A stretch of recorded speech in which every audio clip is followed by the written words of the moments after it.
dari segi kemuhammadiyahan, beliau dari latar belakang tidak ada sama sekali sekolah Muhammadiyahnya dari TK sampai hari ini, tapi pengetahuan tentang Muhammadiyahnya luar biasa.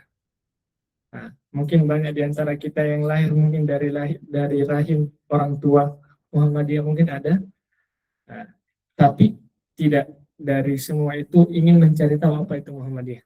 Nah, ataukah mungkin ada di antara kita sama sekali tidak ada jalur Muhammadiyahnya, kemudian kita hadir di Arab Saudi ini, kemudian kita ingin mengenal lebih dekat bagaimana sebenarnya Muhammadiyah. Karena kadang kita memandang Muhammadiyah itu ya dari oknum-oknumnya, dari orang-orangnya. Padahal kalau kita mau paham secara mendalam apa sebenarnya Muhammadiyah, jangan lihat orangnya, tapi baca buku-buku yang berkaitan dengan Muhammadiyah, khususnya yang diterbitkan langsung resmi dari pimpinan pusat Muhammadiyah. Itulah pandangan keagamaan Muhammadiyah. Ya, kadang kita lihat person orang ya, seperti ini ya, itu kadang tidak mewakili organisasi atau persyarikatan Muhammadiyah. Olehnya itu mungkin sedikit pengantar dari saya, lebih dan kurangnya insya Allah kita akan masuk pada kegiatan inti, yaitu pemateri yang akan dibawakan oleh Ustaz Muhammad Iqbal Zuhri Turan alaihi faliyatafadhal masykur.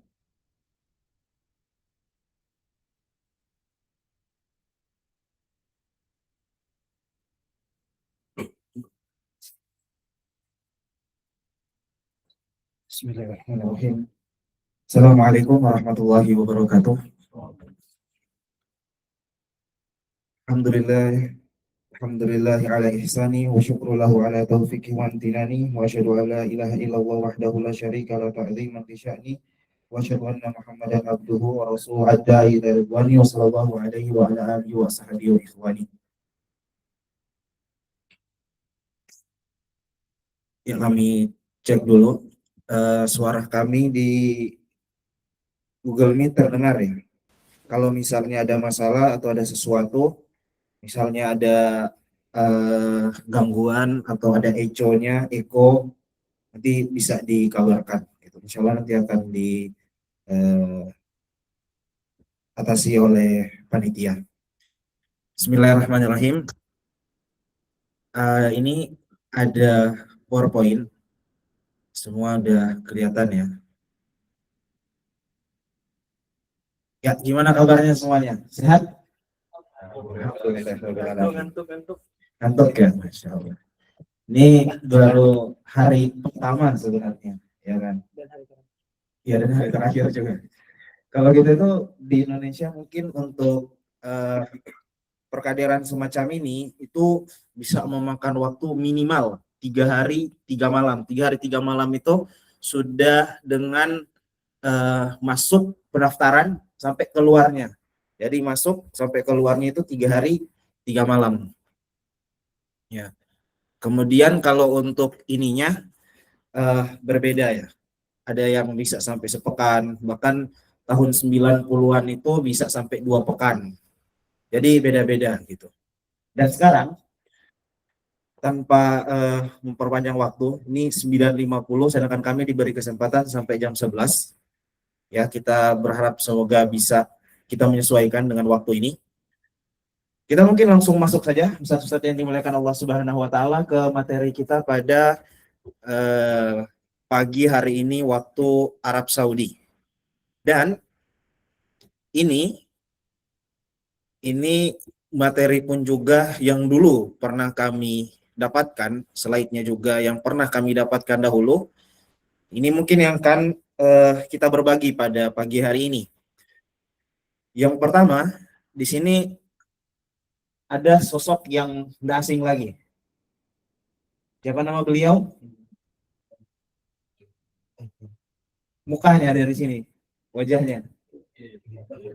Iya, nama beliau sebelum berganti itu disebutkan salah satu literatur oleh salah satu Ustadz Salim Afilah, itu menyebutkan bahwa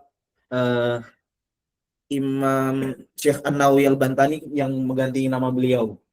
Sebelum itu siapa nama beliau? Ya, Muhammad Darwish. Itu nama beliau terlebih dahulu, kemudian berganti nama menjadi Kiai Haji Ahmad Dahlan. Dan beliau tuh datang ke Arab Saudi 2 kali. Jadi 2 kali. Kalau kita sebut S1 sama S2 lah, kurang lebih. S1-nya kenapa? Karena beliau datang hanya 4 tahun. Kemudian kembali, kemudian datang lagi 2 tahun. Beliau di umur 22 itu sudah membentuk salah satu organisasi yang kita sekarang akan coba menyelami sedikit mengenai organisasi tersebut. Di sini Muhammadiyah sendiri untuk persoalan semisal patung ya, itu fatwa Muhammadiyah memang membolehkan.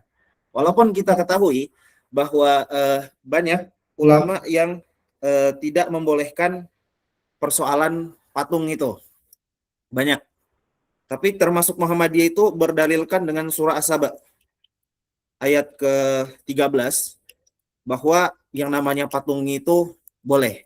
Adapun sebenarnya persoalan gambar itu mungkin lebih apa ya? Dia dibawa dari persoalan patung. Ya, dia kurang lebih di bawah. Dan untuk itu Muhammadiyah sendiri memang membolehkan gambar. Gambar, tapi ada yang unik sebenarnya. Kiai Haji Ahmad Dahlan ini fotonya ini kayaknya bermasalah. Kiai Haji Ahmad Dahlan fotonya ini dulu pernah dilarang. Kemudian akhirnya dicabut putusan tersebut itu di Muktamar Tarji di Sidoarjo. Dan kalau kita buka di Muhammadiyah itu sebentar kita akan coba mengenal himpunan putusan tarji yang pertama. Kan himpunan putusan tarji ada 1, 2, 3. Yang kedua itu tidak bisa kita dapatkan. Tapi ada filenya. Saya ada file yang himpunan putusan tarji kedua, cuma tidak disebar. Kemudian kalau untuk yang pertama sama ketiga itu bahkan dijual. Itu bahkan dijual. Di toko-toko pun juga itu sudah dijual. Dan di situ disebutkan bahwa untuk fotonya Kiai Haji Ahmad Dahlan itu tidak mengapa. Kemudian tidak mengapa karena tidak menimbulkan kekhawatiran. Kalau dulu tuh dikhawatirkan syirik, ada gulu, ada kultus dan lain sebagainya, makanya diharamkan. Dan sekarang di putusan tersebut disebutkan bahwa sudah tidak lagi ditakutkan hal tersebut. Dan Muhammadiyah sendiri untuk gambar memang membolehkan. Jadi melukis bolehkan. Kalau kita lihat mungkin Ibnu Hajar Al-Haytami mungkin ada beberapa hal yang perlu diperhatikan.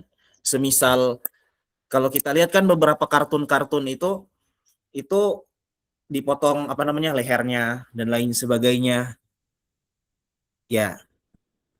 Organ-organ yang membuat dia hidup. Tapi kalau Muhammadiyah sendiri berpandangan demikian. Makanya Muhammadiyah itu sejalan dengan budaya. Ada yang menuliskan bahwa Muhammadiyah itu bertentangan dengan budaya. Ini dibantah oleh salah satu cendekiawan, nama beliau Dr. Najib. Beliau membantah hal tersebut di buku beliau. Sebenarnya itu pernah jadi disertasi ya, tapi beliau bantah di buku beliau itu judulnya Muhammadiyah Jawa. Dia ada beberapa covernya, tapi saya belinya cover warna biru. Itu beliau mengatakan bahwa yang namanya Muhammadiyah itu dia sejalan dengan budaya. Ya kan? Kurang lebih seperti itu. Dan yang kan kita ketemukan bahwa Muhammadiyah itu akan ada beberapa hal yang dia mentarji sesuatu yang dianggap pendapat minoritas. Jadi pendapat minoritas. Sekarang gini, hal yang penting mungkin kita bisa highlight di sini adalah di Muhammadiyah ada mungkin pendapat-pendapat minoritas dan mungkin insya Allah coba kita sebutkan nanti kalau teringat. Itu ditarji oleh Muhammadiyah. Tapi kan yang jadi poinnya adalah apakah ketika Muhammadiyah mentarji satu pendapat yang minoritas menyatakan bahwa yang benar itu yang mayoritas atau yang minoritas. Kita kan nggak tahu. Kan di dalam hadis disebutkan apa? La tajtami'u ummati ala dhalal. Umat itu tidak akan berkumpul, tidak akan bersepakat, ulama-ulama tidak akan bersepakat kepada sesuatu yang dianggap dhalal.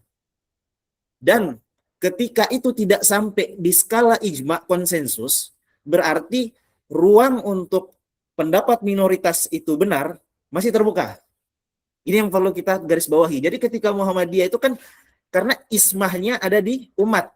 yang terjaganya itu umat. Jadi bukan kepada misalnya mohon maaf jumhur dan lain sebagainya. Ya. Ini saya coba bawa dengan pandangan Muhammadiyah ya. Saya coba bawa dengan pandangan Muhammadiyah.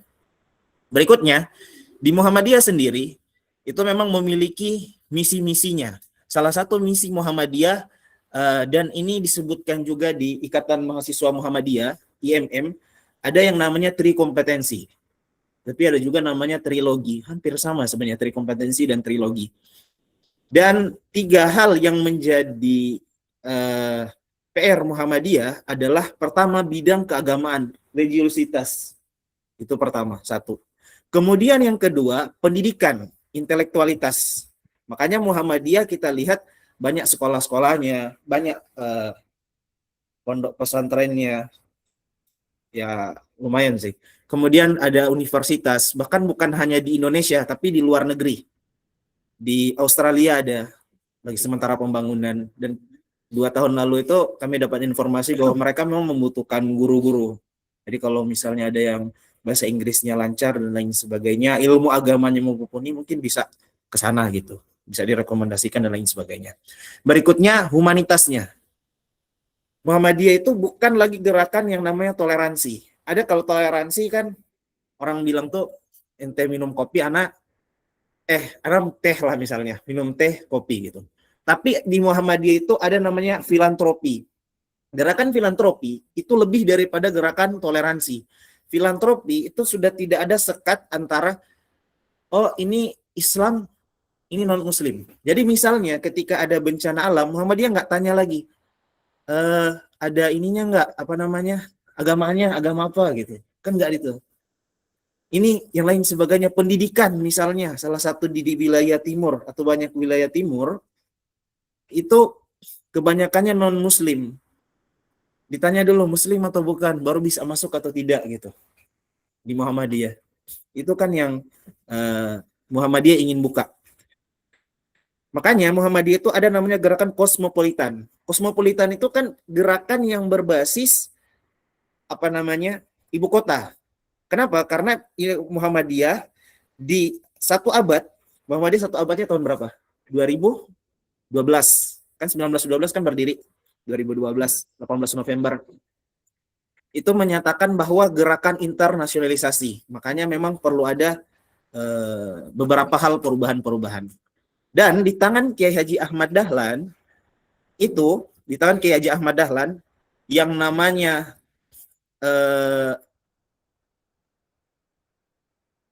Quran Surah Al-Ma'un. Quran Surah Al-Ma'un itu dibahas Kiai Haji Ahmad Dahlan 3 bulan. Kalau Quran Surah Al-Asr itu dibahas 10 bulan. Gitu. Dari Quran Surah Al-Ma'un ini kemudian jadilah PKU atau PKO, penolong kesengsaraan umat. Kayaknya kalau yang Jogja tahu deh nih. Kayak yang wilayah Jogja. Adanya rumah sakit, itu di tangannya Kiai Ahmad Dahlan, Surah Al-Ma'un jadi itu tuh. Jadi rumah sakit, jadi PKU, jadi sekolah, jadi yang lain sebagainya. Kemudian kan termasuk yang kita duduk di atas kursi ini kan termasuk salah satu gerakan dari Kiai Haji Ahmad Dahlan yang dulu pernah ditentang untuk duduk di kursi dan lain sebagainya. Dan di Muhammadiyah sendiri ada memang satu majelis yang membawahi ini, dan satu majelis ini sebenarnya itu di antara 4 majelis pertama didirikan satu majelis ini. Kalau di Muhammadiyah sekarang sudah banyak majelisnya, bahkan sudah ada lembaga, tapi itu ada perbedaan gitu antara majelis dan lembaga. Dan kalau menurut Prof. Din Syamsuddin itu memimpin di Muhammadiyah, pernah jadi ketua Muhammadiyah, alumni Gontor. Ada yang dari Gontor? Ada ya? Beliau tuh dari alumni Gontor, cuman beliau memang hidup dengan suasana KNU-an gitu, NU. Dan beliau memimpin Muhammadiyah itu sebelum Prof. Haidar Nasir. Karena Prof. Haidar Nasir itu memimpin Muhammadiyah 2015 di Makassar. Saya hadir saat itu. Terbang ke Makassar di muktamar saat itu 2015. Dan sampai sekarang ini masih Prof. Haidar Nasir. Kalau Prof. Din Syamsuddin mengatakan bahwa Majelis Tarji itu merupakan jantungnya Muhammadiyah. Jadi Majelis Tarji jantung Muhammadiyah. Tapi sebelum itu ada namanya Prof. Abdul Malik Fajar. Beliau mengatakan bahwa namanya Majelis Tarji itu adalah rohnya Muhammadiyah.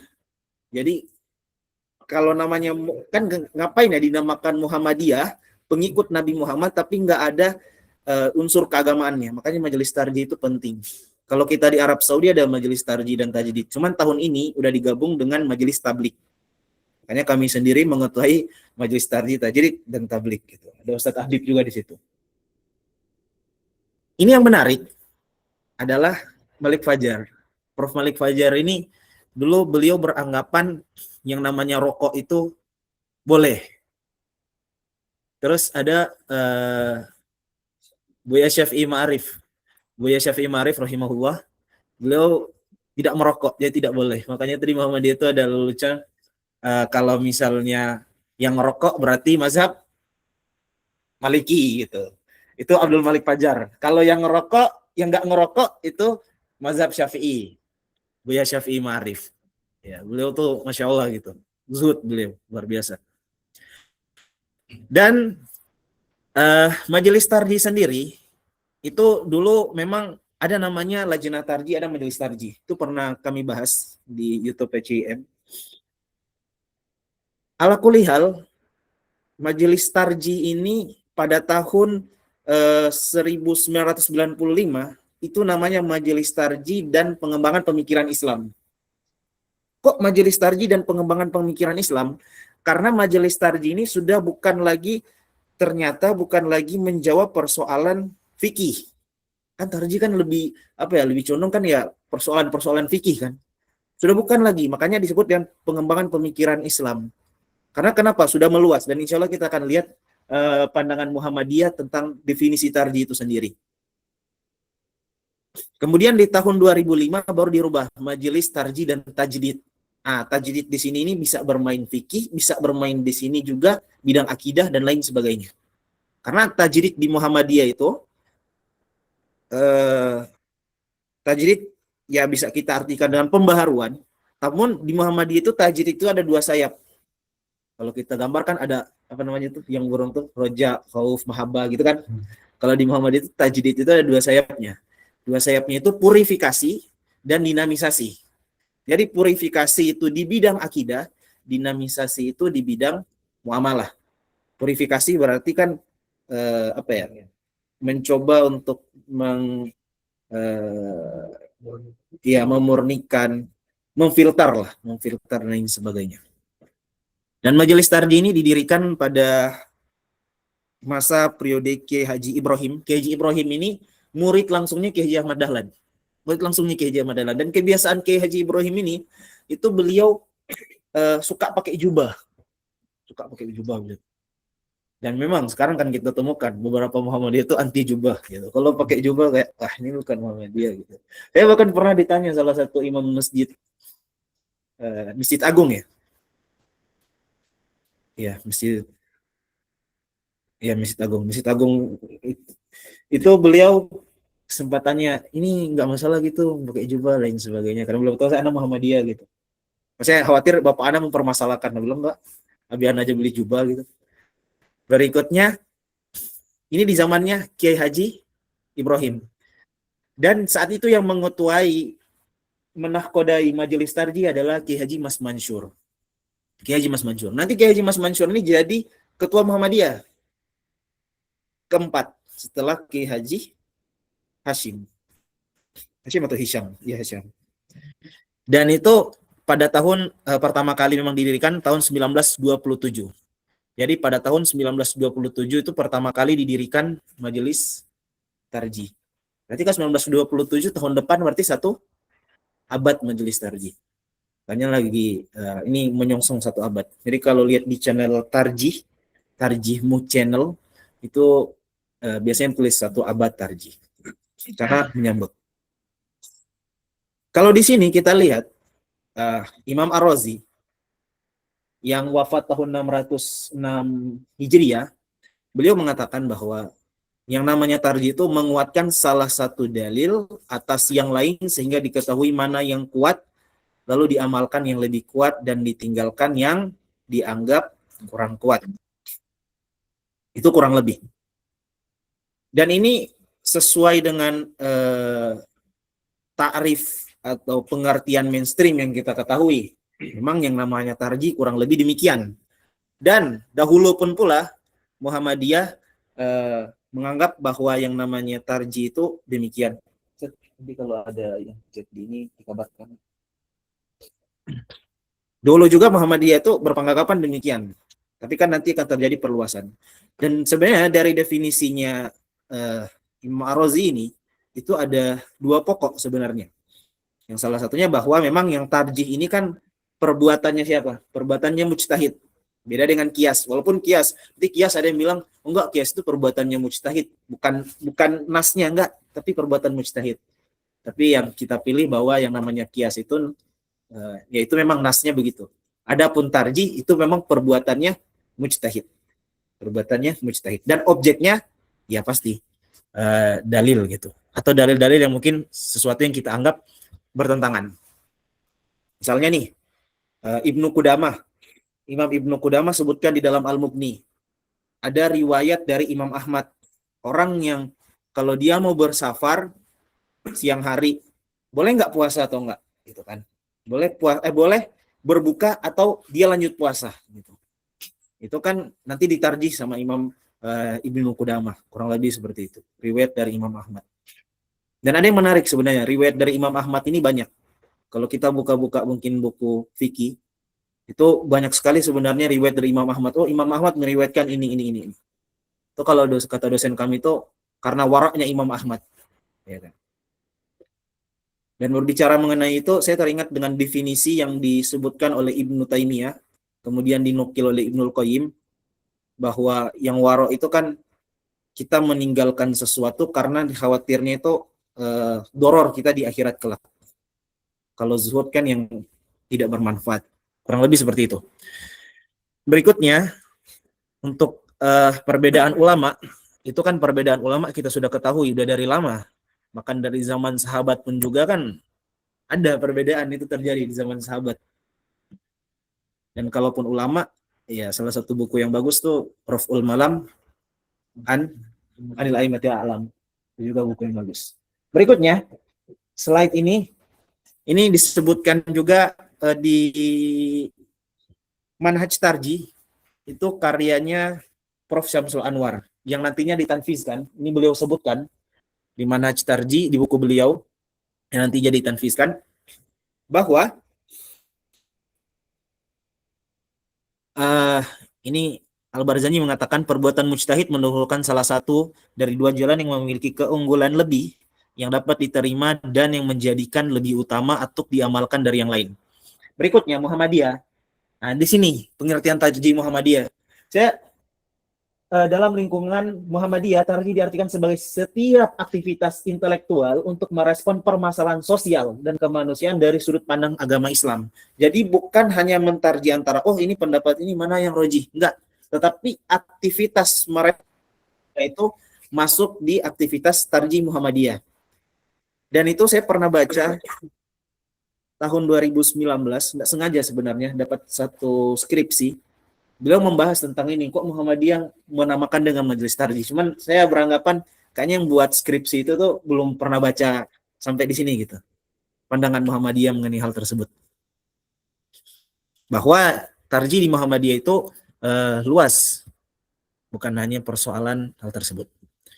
Berikutnya, ini ada manhaj tarjih. Sebagaimana tadi yang kami sampaikan, di Muhammadiyah itu ada satu buku yang sering digunakan, dan ini sebenarnya kami gunakan juga di Madrasah Tarjih. Ya, Madrasah Tarjih, PCM Arab Saudi, itu kita gunakan satu buku, bukunya Prof. Syamsul Anwar tadi, Manhaj Tarjih. Dan yang namanya manhaj, itu bisa kita artikan ya, kalau menurut Prof. Syamsul Anwar, hafizahullah, bahwa manhaj itu bermakna sebuah metode, sebuah cara.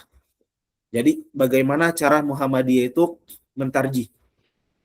Hanya di sini kita coba lihat ada namanya sistem yang memuat seperangkat wawasan. Nah, di wawasan ini atau semangat atau perspektif Muhammadiyah nanti ada 5 wawasan. Ada 5 wawasan. Kemudian sumber. Sumber di sini ini sumbernya apa? Al-Quran dan As-Sunnah. Kemudian nanti akan ada namanya para para tekstual. Jadi para tekstual yang membantu sumber ini. Contohnya istishab, dan lain sebagainya. Itu yang kemudian berikutnya ada pendekatan. Pendekatan kalau di dalam filsafat disebut dengan epistemologi.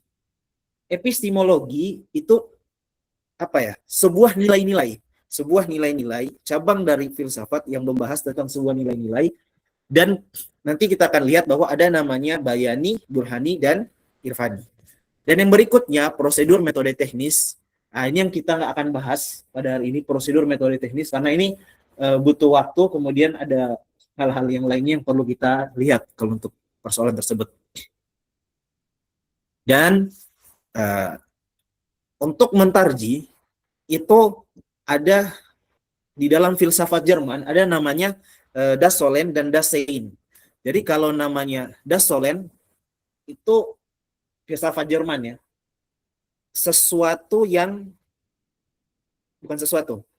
Hukum yang pasti. Jadi ada hukum nih. Kemudian ada Das Sein.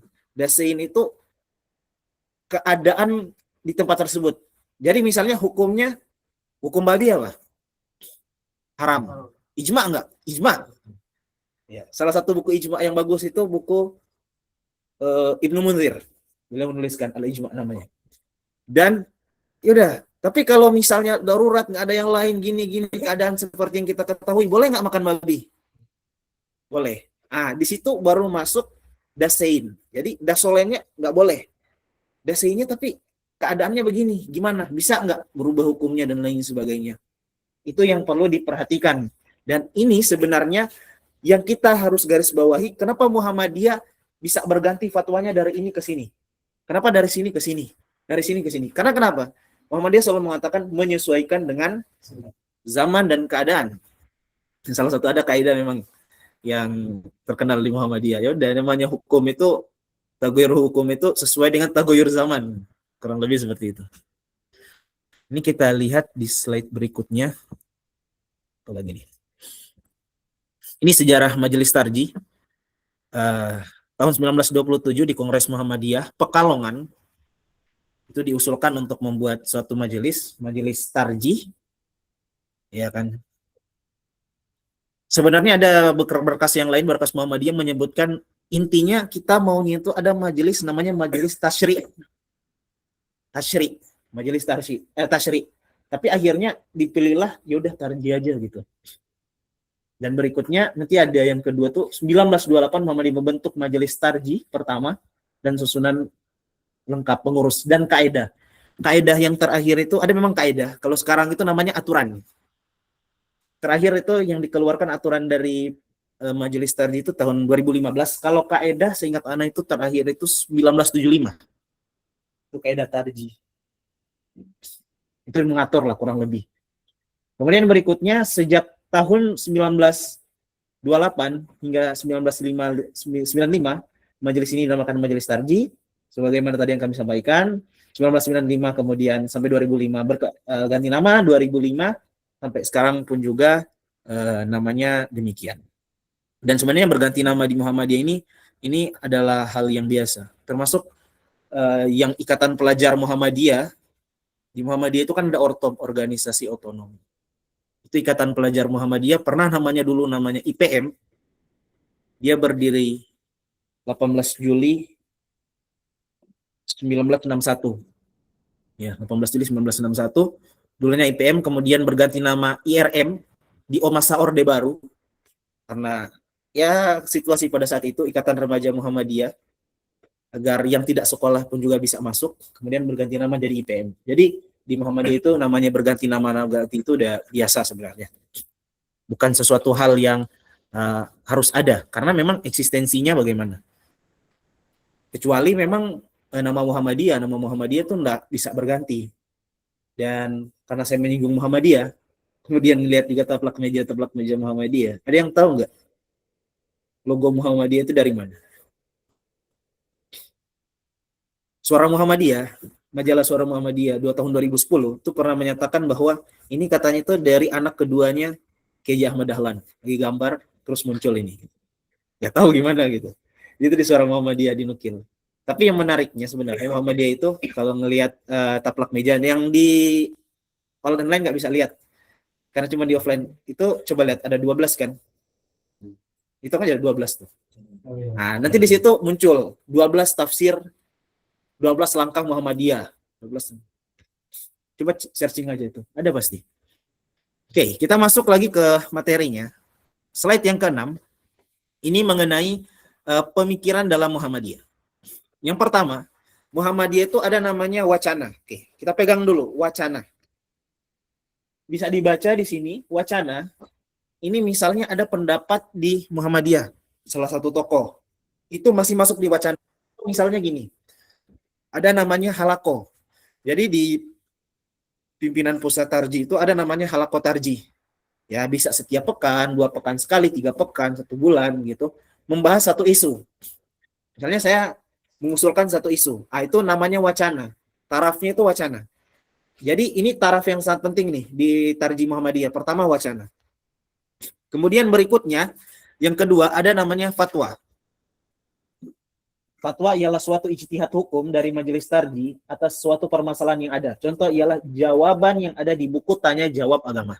TJA singkatannya. TJA sampai jilid ke berapa? Ada yang tahu? Tanya jawab agama? 9. Ya, sampai jilid ke-9. Dan itu fatwa. Tingkatannya fatwa. Tingkatan fatwa, ya namanya fatwa mengikat atau enggak mengikat? Enggak kan? Disebutkan oleh Imam Al-Qarafi, enggak mengikat. Dan yang mengikat itu apa? Semacam putusan peradilan. Pengadilan ya itu mengikat gitu. Tapi fatwa dia enggak mengikat. Sama juga Muhammadiyah tidak mengikat. Tapi kita pahami dulu ya. Secara etika jangan juga dilanggar. Dipahami. Jadi secara organisasi misalnya fatwa di Muhammadiyah rokok haram. Terus apakah kita misalnya di acara-acara Muhammadiyah kita, udahlah saya mau rokok, kenapa? Itu cuma tingkatan fatwa, nggak bisa gitu.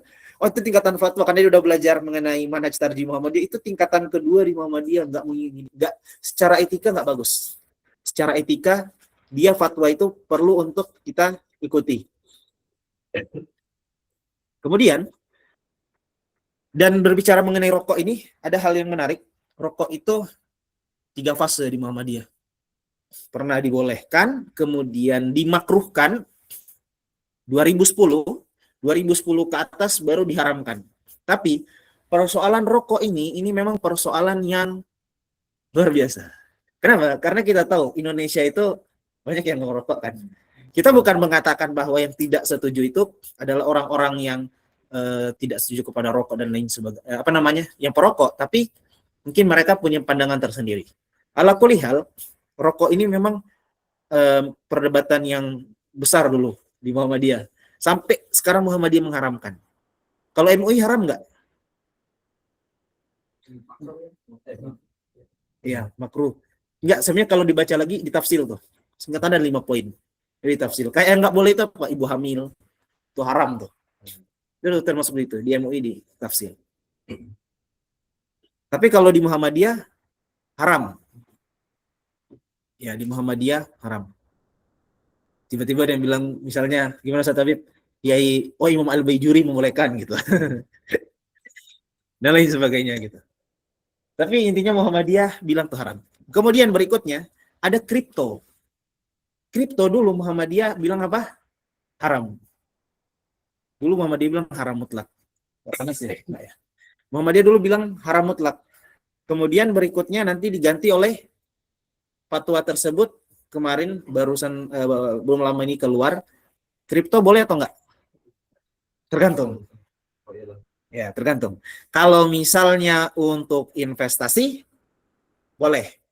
Tapi untuk alat tukar dan lain sebagainya, cuman kan permasalahan kripto bukan hanya sampai situ ya. Karena kan nanti ada jenisnya tersendiri gini yang perlu kita lihat. Tapi ala kulli hal secara besarnya kurang lebih seperti itu. Nah, ini yang menarik juga nih kayaknya. Di Muhammadiyah itu sebelum Muhammadiyah lah. Ada ulama terdahulu termasuk Ibnu Hajar Al-Haytami. Persoalan kita kayaknya ya persoalan musik. Ibnu Hajar Al-Haytami musik itu Bahkan kata-kata beliau itu keras banget, nggak boleh dan lain sebagainya, musik itu memang ijma haram dan lain sebagainya. Tapi ada nggak yang mengklaim itu bukan ijma? Ada. Contoh siapa? Ibnu Taimiyah, Az-Zahabi, Imam Az-Zahabi. Termasuk Imam Syaukani. Imam Syaukani memandang, dan ini termasuk pandangan yang belakangan, termasuk Syekh Shalih Al-Maghamisi juga itu, pernah lihat 16 menit video beliau, sama sebenarnya pandangan beliau. Itu mengatakan bahwa namanya musik itu nggak mutlak. Kenapa? Karena dalilnya begini dan tidak ada nas yang jelas dan lain sebagainya. Termasuk Muhammadiyah. Muhammadiyah pun juga sama dengan Ibnu Hazm. Ibnu Hazm ada bukunya apa? Al-Muhallah. Kemudian Al-Ghazali, Hujatul Islam Al-Ghazali itu tidak langsung mengatakan bahwa musik itu haram. Dan termasuk Muhammadiyah. Muhammadiyah ada namanya himpunan putusan tarjihnya itu tahun 1929 bulan September itu mengeluarkan tentang hukum musik. Ini putusan ya, tingkat putusan.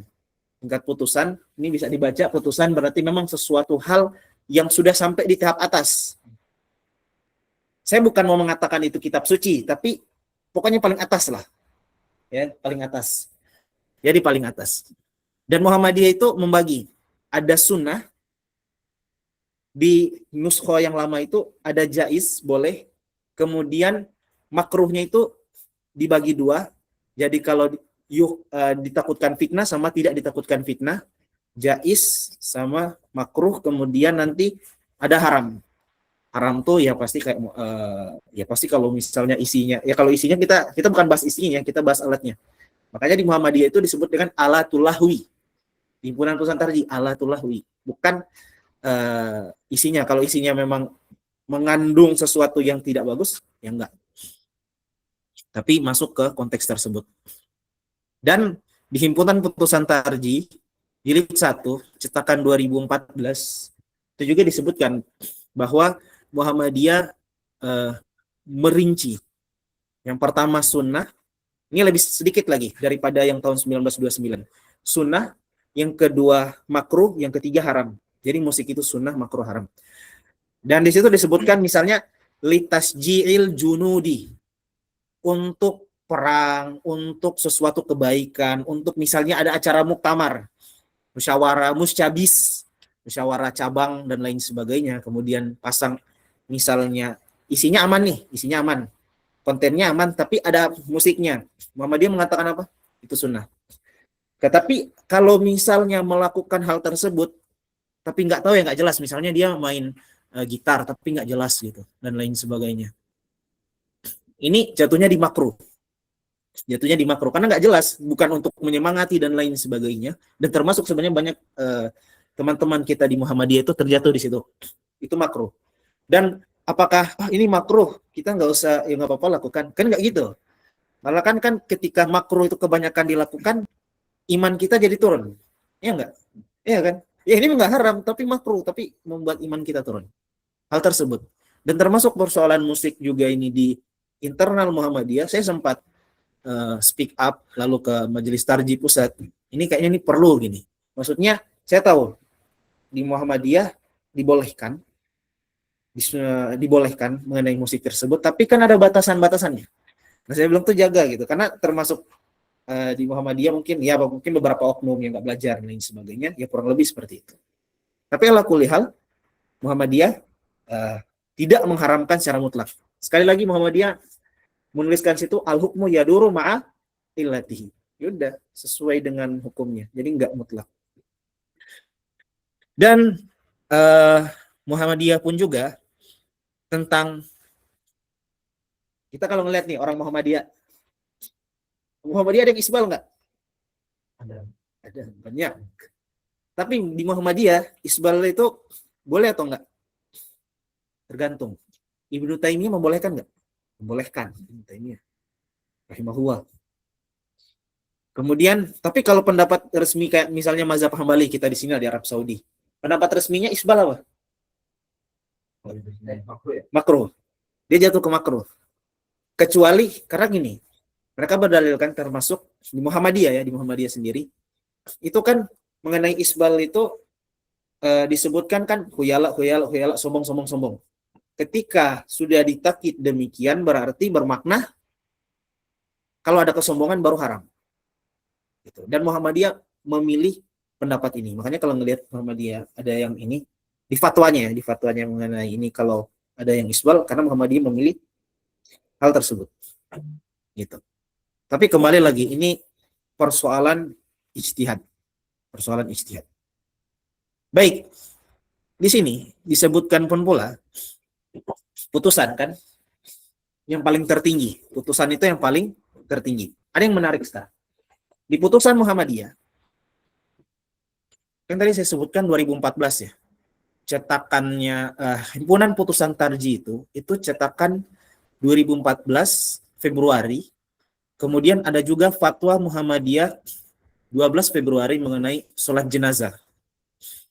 Sholat jenazah di Muhammadiyah itu, kalau di fatwanya bilang nggak harus 3 saf. Tapi kalau kita merujuk ke putusan ini udah tingkat paling tinggi nih, putusan itu seolah-olah pesannya seakan 3 saf. Gitu, seakan 3 saf. Saya dulu tuh waktu ngaji Lu'lu'ul Marjan tahun 2019, itu kata ustadznya itu, ya udah kalau misalnya ada 4 orang berarti imam depan, makmum 1, 2, 3 gitu. Jadi kayak gini, yang penting 3 saf. Ya kurang lebih Muhammadiyah seperti itu. Tapi kalau fatwanya bilang nggak demikian. Itu termasuk yang pernah kami tanyakan ke Prof. Syamsul Anwar, karena menurut kami beliau juga termasuk orang yang paling tahu mengenai internal ketarjihan di Muhammadiyah. Ya beliau sempat sih jelaskan sedikit mengenai hal tersebut, walaupun mungkin ada beberapa hal yang inilah.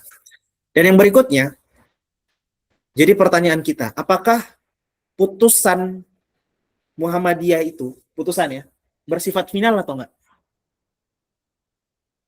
Final enggak? Enggak final. Hatta kita katakan, oh ini kitab di Muhammadiyah yang paling tertinggi. Tetapi final atau tidak putusannya? Enggak. Berarti ketika kita mengatakan tidak final, beda dengan Pancasila. Pancasila kan final. Berarti tiba-tiba orang, oh enggak, saya mau ganti Pancasila gitu. Bapak saya pejuang. Enggak bisa. Tapi kalau putusan, masih bisa. Putusan masih bisa. Makanya di Muhammadiyah kemarin, belum lama ini, keluar fatwa tentang pembolehan dam. Pembolehan dam, tinggal 11 ya, cepat juga. Pembolehan dam di luar tanah haram. Bolehan dan luar tanah. Kalau kita ngelihat himpunan putusan tarji yang warna biru, dam halaman 494, ya halaman 494 itu disebutkan bahwa damnya itu harus di tanah haram, tasarrufnya di mana lagi? Di tanah haram.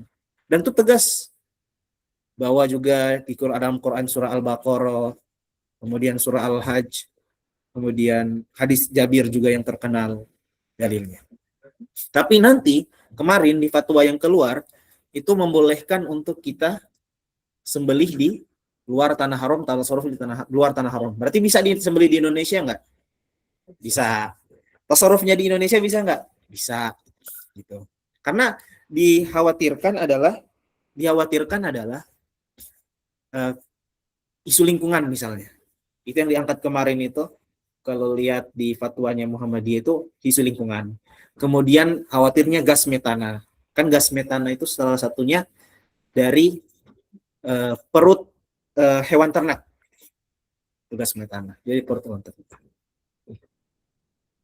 Dan isu-isu ini yang diangkat oleh Muhammadiyah dan akhirnya membolehkan untuk yang dam silakan disembelih di Indonesia. Tapi ini akan kita masih tunggu lagi nanti. Karena untuk mengoreksi putusan itu nggak semudah itu.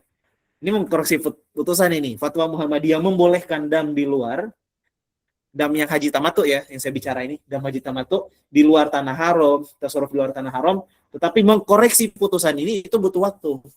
Karena kenapa? Butuh nunggu kongres tarji, butuh nunggu muktamar dan lain sebagainya untuk mengkoreksi putusan ini. Bisa diterima atau enggak?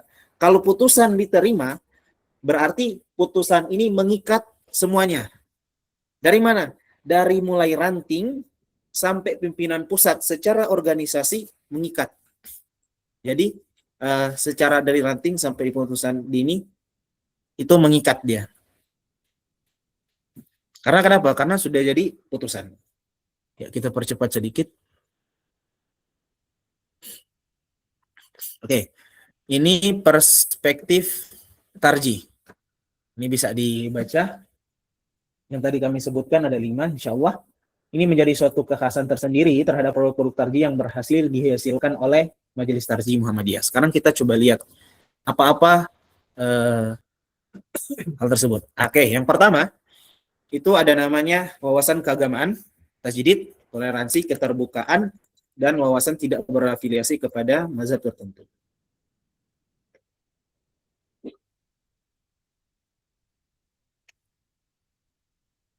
Pertama, kita lihat.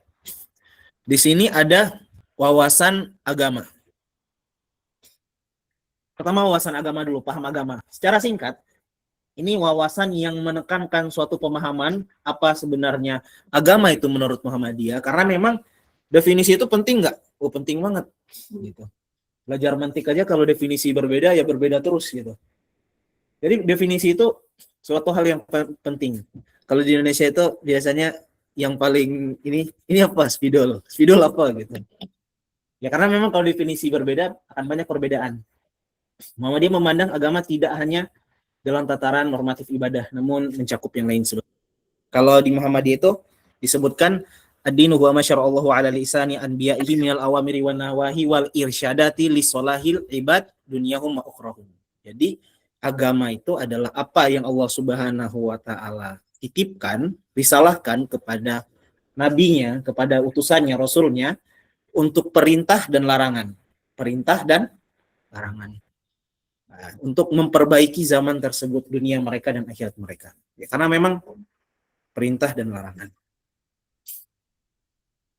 Berikutnya, kita melihat ada namanya wawasan tajdid. Di wawasan tajdid ini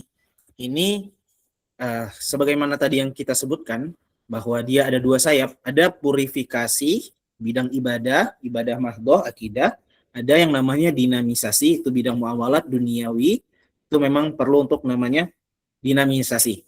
Dan ini ditegaskan di Muhammadiyah, di dalam pasal 4 Anggaran Dasar Muhammadiyah, mengenai bahwa Muhammadiyah itu memang dia tajdid. Jadi di Muhammadiyah itu tajdid. Beragama Islam, tapi dia wataknya watak tajdid. Watak tajdid ini. Dan untuk Muhammadiyah sendiri, kayak misalnya akidah, kita kan biasanya kenalnya apa? TBC. Ya kan? Dengar pasti. Tahayul, bidah, khurafat. Bedanya tahayul sama khurafat apa, Ustaz? Bedanya tahayul sama khurafat. Kalau tahayur atau mungkin di bahasa Arab tatoyur, itu tahayul itu kayak kepercayaan terhadap sesuatu. Misalnya gini, angka 13, sial kan. Makanya kalau coba lihat beberapa penerbangan di sebenarnya beberapa maskapai ya, beberapa banyak maskapai itu, lihat aja, cari aja kursi nomor 13. Nggak dapat. Karena dia dari 12 loncat ke 14 gitu. Beberapa maskapai itu nggak banyak sih sebenarnya nggak menggunakan itu 13. Karena dikhawatirkan mungkin bawa sial dan lain sebagainya, termasuk menghindari ada yang namanya triska dekapobia. Triska dekapobia itu ada orang-orang yang memang udah mempercayai angka 13 itu sial, makanya mereka khawatir gitu. Itu juga termasuk alasan beberapa maskapai itu menghilangkan angka 13. Dan produksinya juga Boeing juga kayaknya nggak memproduksi angka 13 gitu. Ya, kalau khurafat dia lebih ke cerita-cerita. Kemudian kalau bid'ah ya udah kita sudah tahu semuanya. Dan memang yang namanya bid'ah itu penting sebenarnya di Muhammadiyah. Karena kenapa? Bid'ah itu kalau misalnya ada bilang oh dikit-dikit bid'ah, enggak, karena memang perlu pintu kita harus disebut itu bid'ah. Kenapa? Karena kalau kita nggak sebut itu bid'ah, orang kan mengatakan apa yang ingin dia katakan loh. Kalau Muhammadiyah nggak ada bilang oh ini bid'ah, ini enggak. Itu kan orang bisa berkata oh ini bisa dan lain sebagainya. Itu kan yang kita khawatirkan. Dan di Muhammadiyah sendiri untuk bidang akidah ini kayak misalnya meminta kepada kuburan. Muhammadiyah boleh nggak? Nggak boleh Muhammadiyah. Yang paling tegas itu Kiai Haji Jarnawi. Ki Haji Mas Mansur itu tuliskan tuh di bukunya mereka itu nggak boleh meminta ke kuburan dan lain sebagainya. Padahal Ki Haji Mas Mansur ini pernah belajar di Mesir. Ya. Saya pernah ke Mesir dan saya tahu sendiri itu gimana atmosfer Mesir itu, pergi ke kuburan dan lain sebagainya. Ada istilahnya sarkup, sarjana kuburan dan lain sebagainya. Tapi saya nggak tahu istilah sarkup itu kecuali pas ke Mesir. Ya. Dan ya tapi rata-rata kan kalau ke situ tuh ya kurang lebih seperti itu. Dan ini tidak di Muhammadiyah. Kemudian kalau misalnya dan masih dalam rumpun akidah juga karomah wali di Muhammadiyah, percaya nggak karomah wali? Muhammadiyah percaya karomah wali. Tapi kalau misalnya yang udah mulai aneh-aneh, Muhammadiyah nggak percaya gitu. Ah ini udah mulai aneh-aneh, Muhammadiyah nggak percaya. Dan salah satu buku yang bagus itu Al-Furqan Baina Auliya'i Rahman wa Auliya'i Syaitan. Itu juga. Dan untuk persoalan ini ibadah, kembali lagi bahwa mungkin ada yang kita paling kenal itu apa namanya? Bid'ah ya. Muhammadiyah ada bid'ah hasanah nggak? Apa-apa kalau yang misalnya dari online mau jawab gitu. Langsung buka map-nya ya, dari online. Muhammadiyah ada bid'ah hasanah nggak? Nggak ada. Karena gini, Muhammadiyah itu ya tiba-tiba kullu bid'atin dalalah. Nggak. Maksudnya Muhammadiyah itu untuk bid'ah, ya kita tahu ada beberapa ulama yang membagi bid'ah sampai 5 dan lain sebagainya. Tapi Muhammadiyah mengatakan ya bid'ah itu nggak boleh. Kalau persoalan kayak mau naik apa kemarin, naik kereta, naik ini, itu kan persoalan duniawi. Dan Muhammadiyah mengatakan itu bukan, itu bid'ah apa ya? Bid'ah secara bahasa lah, gitu. Bid'ah secara bahasa. Jadi Muhammadiyah nggak masuk ke situ.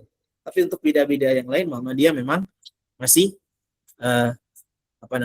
menjaga. Ya. Dan kita masuk tajrid ini, kita coba lihat ke persoalan masih juga berkaitan dengan ibadah. Dan ini masih masuk wawasan tajrid Muhammadiyah. Contohnya apa? Penentuan hilal. Nah, penentuan hilal. Itu yang paling ramai gitu. Penentuan hilal, Masya Allah. Kan jadi pertanyaan, ini ijma atau enggak? Oh, Anda bilang ini enggak ijma. Ada sahabat Nabi, Mutarif radhiyallahu anhu, ini mengatakan enggak ijma. Kemudian nanti datang sahabat yang lain ulama yang tabi'in yang lainnya. Kemudian disebutkan juga oleh Ar-Romli dalam Nihayatul Muhtaj bahwa memang hisab. Tapi sebenarnya kan hisab kalaupun kita lihat juga dalam perspektif mazhab Syafi'i ada syarat-syaratnya kalau misalnya mau melakukan itu. Syekh Abdullah Al-Mani pun juga itu menyetujui hisab tersebut. Sulaiman Abdullah Al-Mani dalam buku beliau juga menyetujui. Dan Muhammadiyah memilih memang yang namanya hisab itu. Dan yang soalan kita di Indonesia adalah apakah melihat penentuan bulan itu adalah ta'akuli atau ta'abudi. Kalau ta'akuli berarti rasional. Ta'abudi berarti irasional. Ya kan? Pandangan mainstream dan kebanyakan ulama menyatakan bahwa yang namanya melihat bulan itu atau melihat hilal itu harus, karena memang ru'yah harus langsung. Ketika Nabi mengatakan fa'in gumma alaikum, kalau misalnya ada mendung, ada awan dan lain sebagainya, maka silakan lengkapi 30 hari. Nanti kan para ulama mengatakan iya lengkapi 30 hari. Jadi pertanyaan kita, bulan udah ada belum? Boleh jadi udah ada, tapi karena mendung gak kelihatan maka gak puasa. Berarti persoalannya bukan ada atau tidaknya bulan, ada atau tidaknya hilal, tetapi lihat atau enggak. Kalau Muhammadiyah kan dengan konsepnya yang lama, itu tahun 2007 ya sebenarnya. KHGT itu mulai di KHGT ya, kalau tahu kan KHGT? Kalender Hijriah Global Tunggal. Itu di Turki 2016, konferensi 2, nah, bisa dicatat. Itu Muhammadiyah itu udah mulai sebenarnya KHGT itu, 2007. Tapi nanti 2015 baru mulai semakin lagi semarak mengenai kalender Hijriah Global Tunggal. Dan Muhammadiyah berpandangan bahwa penentuan bulan baru itu taat kuli. Jadi persoalan yang ijtihadiyah, kita boleh berbeda. Untuk persoalan ulil amri gimana? Prof. Yunhar Ilyas, boleh buka. Tulisan Prof. Yunhar Ilyas itu membahas tentang hal tersebut. Ustaz Nur Fajri juga kayaknya sempat nulis mengenai hal tersebut. Tapi intinya adalah, ini menurut Muhammadiyah demikian. Oke, di dalam Al-Quran, Allah katakan apa? Faman syahida minkumus syahr falyasum syahida. Oke, barang siapa yang melihat bulan, maka puasa gitu. Ada kisah yang terkenal kan, kisahnya siapa? Muawiyah dan Ibnu Abbas. Itu juga kisah yang terkenal. Muhammadiyah menyatakan bahwa oke, syahidah ini bisa berarti dia hadoroh, dia hadir. Muhammadiyah itu ada namanya tafsir At-Tanwir. Tafsir At-Tanwir jilid kedua disebutkan hadir ngelihat bulan wajib puasa. Tetapi Muhammadiyah memaknai bahwa syahidah ini bermakna alima, mengetahui, mengilmui, udah ada gitu. Dan di Muhammadiyah ini disebutkan kan di dalam tafsir kita belajar apa? Ada ikhtilaf tanawu, ada ikhtilaf yang iltidot, yang nggak bisa bertemu. Ada yang variatif, ada yang kontradiktif. Muhammadiyah berpandangan ini variatif. Jadi alimah ini bisa. Di dalam Quran surah Ali Imran surah ketiga ayat 18, syahidallahu annahu la ilaha wal malaikah dan seterusnya. Ini bermakna Muhammadiyah bahwa syahidah itu adalah mengilmui. Kita ngelihat Allah enggak? Enggak lihat. Malaikat lihat enggak? Enggak. Berarti kita mengilmui. Misalnya kita syahadat asyhadu alla ilaha illallah Muhammadur Rasulullah. Kita melihat Allah enggak pakai kata syahidah itu? Enggak. Ini dalil Muhammadiyah ya. Berarti enggak perlu. Makanya alimah udah cukup.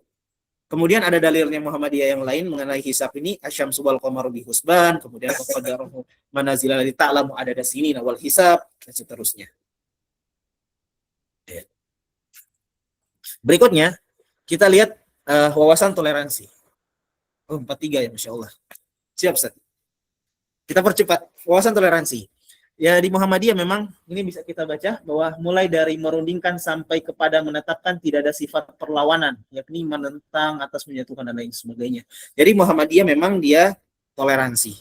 Ya, Muhammadiyah memang toleransi dalam pendapatnya. Dan Muhammadiyah tidak mengatakan bahwa ini pendapat saya benar, yang lain salah. Enggak, Muhammadiyah kalaupun ada yang bilang perlu didiskusikan, Muhammadiyah buka ruang diskusi. Dan termasuk di Muhammadiyah itu punya kebiasaan dalam proses mentarji atau dalam proses diskusi itu bukan hanya dihadirkan dari Muhammadiyah saja, enggak. Terkadang kita undang dari Nahdlatul Ulama, kita undang dari Wadah Islamiyah, kita undang dari Persis, dari apa lagi?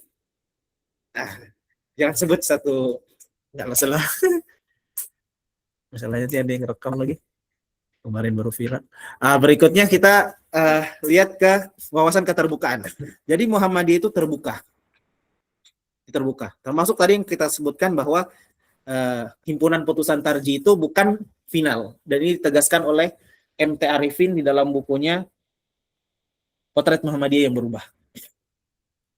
Itu dijelaskan. Oke, kita lanjut lagi karena waktu yang terbatas. Wawasan tidak berafiliasi kepada mazhab tertentu. Ya. Dan Muhammadiyah tidak berafiliasi. Jadi Muhammadiyah itu ya, kalau kita buka Bidayatul Mujtahid karyanya Ibnu Rushd Al-Hafidh, itu hanya pendapat mazhab enggak yang disebutkan oleh Ibnu Rushd? Kan lebih kan? Nah, di Muhammadiyah pun juga demikian, tidak hanya berpatokan pada 4 mazhab, dia terbuka. Dan termasuk untuk yang wawasan ini Muhammadiyah itu terinspirasi dari Syekhul Islam Ibnu Taimiyah. Ya, Syekhul Islam banyak, tapi Muhammadiyah terinspirasi. Karena kenapa? Syekhul Islam Ibnu Taimiyah itu hadir dan dia termasuk yang kami hitung itu ada 16 fatwa dari beliau yang tidak sesuai dengan 4 mazhab pada saat itu. Oke. Dan di Muhammadiyah itu ada namanya muttabi.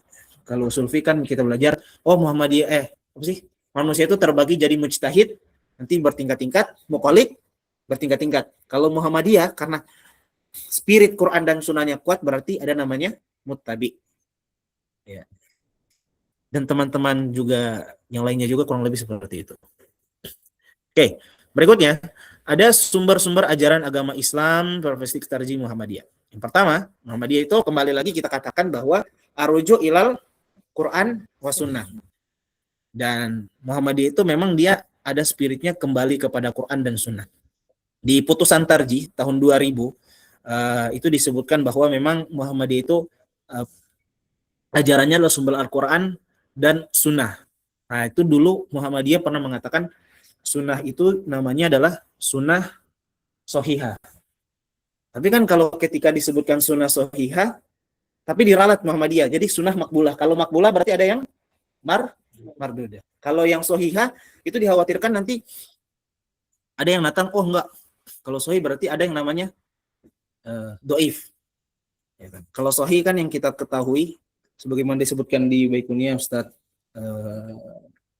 Maskur, Masya Allah. Awaluha sohihu wa huwa mattasal isnaduhu walam yasis au yu'al. Kemudian yarwihi adlun dhabitun amithlihi mu'tamadun fi dhabtihi wa naqlihi. Kan gitu. Sahih. Berarti kan ada lagi Hasan. Ya, kalau Hasan kan yang ta'rif yang terkenal itu astagfirullah, saya lupa lagi. Termasuk sebenarnya Ibnu Hajar Al-Asqalani yang terkenal. Tapi sebelum beliau itu ada Al-Khotobi sama At-Tirmizi. Kemudian nanti ada ikhtilaf. Untuk Hasan, hadis Hasan sampai 20 ikhtilaf dan seterusnya. Tapi kurang lebih seperti itu di Muhammadiyah. Berikutnya kita lihat ke sumber ajaran Muhammadiyah. Pertama Al-Quran. Di Al-Quran kemudian ada yang namanya As-Sunnah. Oke, Al-Quran tidak mungkin kita inilah. Pasti kalau Al-Quran kita yakin dan percaya. Yang di sini disebutkan untuk Al-Quran, kemudian Sunnah. Ini bisa dilihat Sunnah itu untuk hadis itu hadis dhaif bisa diterima. Ada beberapa syaratnya dan ini disebutkan di kumpulan putusan tarjih yang jilid pertama. Itu memiliki banyak jalur periwayatan, ada indikasi berasal dari Nabi, tidak bertentangan dengan Al-Quran, tidak bertentangan dengan hadis sahih, dhaifnya bukan karena pemalsuan hadis. Jadi kemarin juga tuh Ustaz Nur Fajri juga tuh buat daurah untuk mengenai hadis-hadis di himpunan tarjih Muhammadiyah. Itu bagus juga tuh. Beliau langsung kirim ke Ana ininya. Berikutnya sumber. Ini yang tadi kami sebutkan dengan para tekstual. Dan ini mungkin kalau teman-teman yang belajar usul fiqh ya iyalah tahu kalau untuk persoalan ini. Dan kalau berbicara usul fiqh, tarif yang terkenal usul fiqh siapa? Tarif ini siapa? Imam Al-Baidawi. Ma'rifatu dalaili al-fiqhi ijmalan wa kaifiyatul istidlal minha wa halul mustafid. Itu kan Imam Al-Baidawi sebutkan. Menyebutkan Imam Al-Baidawi di Muhammadiyah juga itu kan ada salah satu ulama terdahulu itu ngaji tafsir Al-Baidawi. Itu Masya Allah. Jadi ulama Muhammadiyah pun juga memang tahu. Karena dulu tuh ada yang mengatakan, oh Muhammadiyah, pokoknya nggak tahu bahasa Arab tuh Muhammadiyah gitu. Karena Muhammadiyah kekurangan ulama. Jadi nggak tahu bahasa Arab. Nah itu mengenai hal tersebut. Kemudian ada yang di Muhammadiyah namanya kias. Ini termasuk pendukung. Dan kias di Muhammadiyah ini sebagaimana yang kita ketahui bahwa hamlu far alal asal fi hukmin bijami'in bainahuma. Yaitu kias lah. Menyamakan lah lebih seperti itu. Kemudian ada maslahah, ini perceraian harus di depan sidang pengadilan. Ya kalau di Muhammadiyah itu yang namanya perceraian, bukan itu Muhammadiyah ya. Tapi contohnya perceraian itu memang bagus di depan pengadilan karena memang ini persoalan ini ya. Kemudian yang berikutnya istihsan, ini bolehnya menjual barang wakaf apabila ada maslahat yang lebih banyak. Jadi istihsan di Muhammadiyah juga di kurang lebih contohnya seperti ini. Sadu zariah. Sadu zariah itu yang kita kenal dengan preventif, ya kan, tindakan preventif. Dan ini disebutkan bahwa kayak misalnya apa? Pemanfaatan barang wakaf untuk maksiat. Jadi kita mengusahakan nih kalau kita tahu dia mau maksiat ya udah jangan. Termasuk yang kita kenal tuh ma'askaro kathiruhu faqaliluhu haram. Kalau yang banyaknya memabukan maka tidak perlu. Kemudian yang berikutnya al-urf. Al-urf ini juga yang di Muhammadiyah dipakai sebagai yang pendukung. Dan ya al-urf. Kalau al-urf sama adat ada beda nggak? Kalau ulama membedakan al-urf itu sesuatu yang baik, sesuatu yang kebiasaan masyarakat tersebut. Kemudian dia masih rasional. Tapi kalau adat dia sesuatu yang tidak baik, cakup juga atau kebiasaan pribadi atau sesuatu yang irasional. Ya, kurang lebih seperti itu. Dan ada yang menarik sebenarnya mengenai istihsan ini yang kami teringat di Muhammadiyah itu boleh menjual kulit hewan kurban. Jadi kulit hewan kurban itu boleh dijual. Tapi misalnya kita jual untuk kepentingan tersebut. Misalnya gini, hewan kurban nih, kumpul kulitnya, jual, ya kan? Setelah jual hasilnya kita mau beli, misalnya beli ayam, boleh di Muhammadiyah beli ayam, terus dikasih kepada orang yang memang berhak untuk menerima hewan kurban tersebut, dibagikan lagi kepada mereka. Ya, kurang lebih sebenarnya pendapat ini bukan Muhammadiyah. Nah, Imam Asy-Syaukani di dalam Nail Autor, Imam Abu Hanifah pun juga udah nyebutin sebenarnya sebelumnya. Berikutnya, ada hadis mauquf. Hadis mauquf dalam perspektif tarjih Muhammadiyah tidak bisa menjadi hujah secara mandiri. Namun apabila hadis mauquf memiliki dimensi marfu hukman, maka hadis mauquf itu bisa diterima. Kurang lebih seperti itu. Untuk hadis mauquf nggak perlu dijelaskan karena semua juga udah tahu apa itu hadis mauquf. Berikutnya kita masuk ke pendekatan tarjih. Ini slide terakhir di Muhammadiyah itu, dan termasuk kemarin tuh ada Pak Amin atau Prof Amin, beliau termasuk yang pertama juga ya memperkenalkan dimensi ini sebelum Prof Syamsul Anwar, tapi bukan Amin Rais. Amin yang satu lagi, Pak Amin yang satu. Itu namanya ada Bayani, ada Burhani, ada Irfani. Dan yang namanya Bayani ini adalah dia Al-Quran dan Sunnah. Jadi Bayani Quran dan Sunnah. Kurang lebih kita terjemahkan Bayani itu tekstual. Pokoknya Bayani itu sesuatu yang tekstual dari Quran dan Sunnah. Dan bukan kebanyakan sih, beberapa dalil itu kan kita hanya cukup di sini. Kayak sholat, ya kan. Ya udah Bayani udah cukup. Tapi terkadang beberapa yang lain itu kita perlu lewat dan lain sebagainya kan kita nggak bisa ya. Karena mana ahdatsa fi amrina hadza ma laisa minhu fa huwa raddun. Kemudian dalam hadis yang lain, mana amil amalan laisa alaihi amruna fa huwa raddun. Tapi kalau misalnya pendekatan burhani ini merespon permasalahan dengan misalnya ilmu pengetahuan. Misalnya tadi termasuk sebenarnya dam yang tadi kita sebutkan. Itu ada dimensi burhaninya. Jadi dam yang di fatwa Muhammadiyah tidak hanya Al-Qur'an dan Sunnah, akan tetapi nanti akan ada namanya dimensi burhaninya. Dia masuk ke dimensi burhaninya. Kemudian yang terakhir ini ada namanya dimensi irfani. Nah, ini mungkin yang terakhir. Dimensi irfani di Muhammadiyah, pendekatan irfani ini diambil dalam memutuskan suatu masalah dengan kepekaan nurani dan intuisi yang kuat. Oke, garis bawahi. Dia, kalau Prof. Syamsul Anwar mengatakan bahwa lebih dekat ke tasawufnya tasawuf Al-Ghazali. Sekarang pertanyaan, tasawuf itu boleh nggak? Kemarin alhamdulillah disinggung sama Ustadz Singgi. Ya, memang tasawuf itu kalau dalam pengertian yang kalau masih aman-aman ya nggak masalah. Makanya termasuk ada yang menukil di Risalah Najdiyah, Imam Muhammad bin Abdul Wahab mengatakan la nungkiru thariqata sufiyah. Kita nggak mengingkari thariqah sufiyah, tapi yang beliau tidak ingkar ini tasawuf yang masih dalam koridornya. Kalau udah tasawuf yang aneh-aneh Muhammadiyah juga ingkari sebenarnya. Syekhul Islam Ibnu Taimiyah yang menjadi salah satu genealogi pemikirannya Ki Haji Ahmad Dahlan itu juga ada yang menyebutkan pernah thariqah qadariyah, salah satu literatur. Kemudian kalau di Majmu' Fatawa disebutkan kan ada namanya itu bab apa sih? Tasawuf, kitab tasawuf dan lain sebagainya. Dan kurang lebih itu yang tidak ini. Dan yang kita musuhi itu adalah neosufisme. Kalau di Muhammadiyah itu disebutkan oleh Fazlur Rahman tuh neosufisme, nanti ditarik oleh Cak Nur di Indonesia. Dan mengenai irfan ini, itu kalau kita lihat misalnya kisahnya Imam Syafi'i. Apa? Syakautu ila waqi' an su'i hifdzi fa arsyadani ila tarki ma'asi wa akhbaroni nal ilm wa nurullah la yudalil li'asi. Jadi udah itu termasuk dimensi irfani. Jadi di Muhammadiyah itu jangan gara-gara kita udah bayani nih pakai Quran Sunnah, burhani kita udah coba melihat dengan semua ilmu alat, ilmu apa fisika, kimia, sosial dan lain sebagainya, tapi kita ingat bahwa ini adalah ketundukan kita kepada Allah Subhanahu wa taala. Ini adalah hal yang sangat penting. Kemudian ini pun juga kami teringat salah satu disebutkan juga oleh di Alfiyah Ibnu Malik itu kan disebutkan qala Muhammad huwa banu Maliki Ahmadu Rabbillah khaira Maliki. Di situ kan disebutkan kata qala. telah dikatakan. Makanya dia menyebutkan bahwa yang namanya Alfiyah itu sebenarnya udah dihafal duluan, kemudian ditulis. Ya kurang lebih kayak Arisalah lah. Arisalah Imam Syafi'i itu kan ada dua. Yang pertama udah nggak ada. Yang sampai ke kita sekarang itu kan yang risalah yang keduanya gitu, Imam Syafi'i.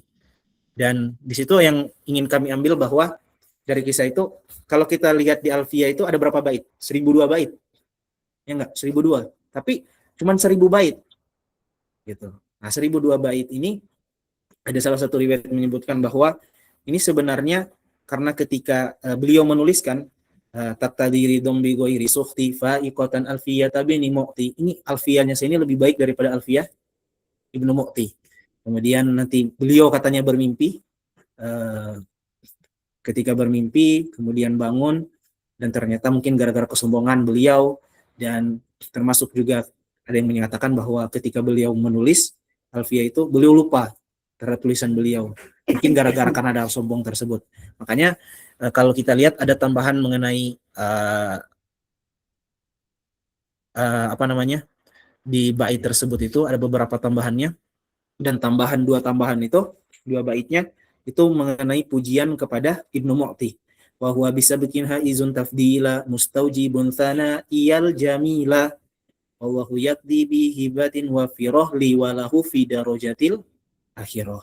Kurang lebih seperti itu. Dan di Muhammadiyah sendiri memang untuk dimensi irfan ini penting karena kebanyakan orang Muhammadiyah itu melalaikan dimensi ini. Dan kalau kita penuntut ilmu itu ada yang bagus juga untuk karangan Abdurrahman bin Nasir As-Sa'di, As-Sair ilallah wa dar al-akhirah. Itu disebutkan juga tuh. Sa'idal ladzina tajannabu subular roda wa tayammamu limanazili ridwani fahumul ladzina akhlasu fi masyihim mutasyarri'ina bi syari'atil imani. Fahumul ladzina banau, dan seterusnya. Jadi intinya di Muhammadiyah itu dimensi ini penting, dimensi irfani ini. Karena jangan sampai seseorang itu dia berusaha untuk mentarjih satu pendapat dan lain sebagainya, kemudian dia lupa bahwa ada Allah Subhanahu wa taala yang melihat dia. Dan sebagai penutup itu kita itu di Perkadaran Muhammadiyah kalau di Sulawesi Utara ada yang menarik. Kita kalau misalnya semua materi kita mau ambil tuh teman-teman yang lain. Tapi ketika materi akhlak nggak mau pada ngambil. Tanya, kenapa kamu nggak pada ngambil? Udahlah, akhlak saya nggak bagus gitu. Tapi di sisi lain saya nangkap positif. Berarti sisi lain dia masih sadar dong. Ya kan? Ada instruktur yang lain tuh, ya kita kan di Muhammadiyah variatif ya, beda-beda.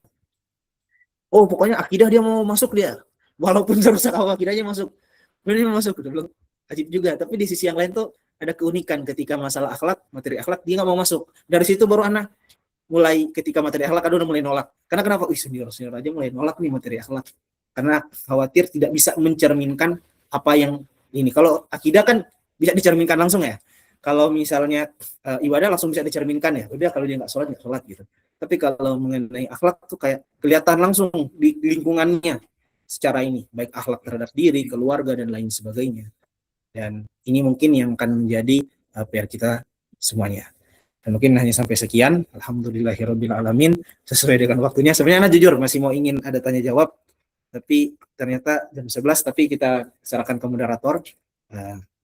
Dan mohon kalau ada kekurangan, ada yang kurang berkenan, kami mohon maaf. Billahi fisabilillah wasabbiqul khairat, muslimin wa fatul qarib wa basyiril mu'minin. Alhamdulillahirabbil alamin. Alhamdulillah, setelah kita mendengarkan panjang lebar jazakumullahu khairan atas penjelasan dari Saudari. Ya sebelum itu kita mungkin bisa berdiri dulu semua, meregangkan badan. Mungkin ada yang merasa wah ini seru ini. Tapi ada yang merasa, aduh, kenapa ya cepat-cepat aja ini. Karena kita di sini variatif. Gitu aja mungkin gitu. Silakan gerak-gerak mau minum silakan. Ya, yang mungkin di dalam forum Zoom juga silakan mau meregangkan badan atau sudah regang di atas ranjang dari tadi. Oke, silakan duduk kembali. Oke. Alhamdulillah waktunya tepat jam 11. Ikhwan sekalian. Namun ya kami masih memberikan mungkin sedikit kesempatan bagi 1 atau 2 ya, 5 menit. Ini kita berikan kesempatan untuk ikhwan sekalian bagi yang akan bertanya terkait dengan materi ini. Oke, sudah ada 1. Nih, ada 1 tuh. Kita mungkin batas ya. Satu di sini kita kasih, satu di online. Nah, karena sudah ada angkat tangan di online, kita berikan yang pertama. Mungkin yang offline ada di sudut hijau kita. Bismillahirrahmanirrahim. Assalamualaikum warahmatullahi wabarakatuh. Ini pakai ya?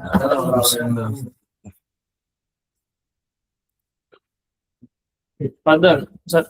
Pertanyaan saya, Ustaz, bagaimana pandangan Muhammadiyah terhadap mudarat? Misalnya musik tadi, kan Muhammadiyah membolehkan, tidak mengharamkan. Bagaimana jika orang awam misalnya tahu gitu kan, kalau Muhammadiyah ini membolehkan musik, kan mudaratnya banyak ini. Kenapa Muhammadiyah tidak mengharamkan saja, biar orang-orang tidak dengar musik gitu? Ya itu aja pertanyaannya. Kan mudaratnya banyak. Maksudnya pandangan Muhammadiyah tentang mudarat ini. Coba jazakumullah khair. Mau dijawab langsung atau? Oke. Mungkin yang selanjutnya dari peserta online kami persilakan Ustaz Adi Ridho.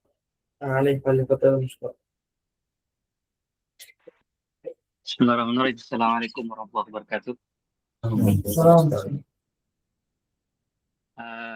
Perkenalkan Ustaz, nama saya Ali Ridho. Saya ingin bertanya dengan yang pertama Ustaz, masalah tadi sudah disinggung dan juga masuk pada masalah baru-baru ini yang viral, yaitu masalah perhitungan hisab Ustaz. Yang saya tanyakan, batas Muhammadiyah memandang ulil amri di sini seperti apa Ustaz? Ulil amri seperti Kementerian Agama, di sini negara, di sini adalah ulil amri yang harus dipatuhi. Terus bagaimana Muhammadiyah melihat itu? Apakah dengan Muhammadiyah tidak mengikuti ru'yah? Apakah itu tidak tidak bisa, bagaimana Muhammadiyah keluar daripada ini Ustaz? Tidak taat kepada pemimpin, bagaimana Muhammadiyah mencarikan solusi seperti ini? Yang pertama. Terus yang kedua Ustaz, apa alasan Muhammadiyah? Mungkin Muhammadiyah punya induk tersendiri ya tentang kenapa keluar dari jalur ru'yah. Sebagaimana ru'yah itu sudah jelas hadisnya, dan bagaimana Muhammadiyah melihat itu, mengambil jalur hisab seperti itu. Padahal menurut ya kebanyakan lah Ustaz ya. Kebanyakan karena saya tidak tahu apa ilat yang dipakai oleh Muhammadiyah itu sendiri. Pengen tahu aja Ustaz, kenapa Muhammadiyah bisa mengambil hisab, padahal ru'yah itu sudah jelas sumu liru'yatihi kata Rasulullah SAW. Apakah ada masalah di situ yang dipandang atau sebagainya? Hanya itu Ustaz. Assalamualaikum warahmatullahi wabarakatuh.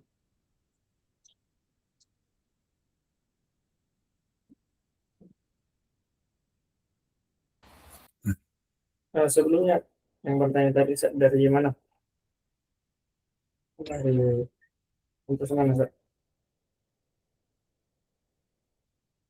Ustaz Ali Ridho tadi. Iya Ustaz. Dari mana Ustaz? Dari kampus mana sebelumnya? Dari Pamekasan.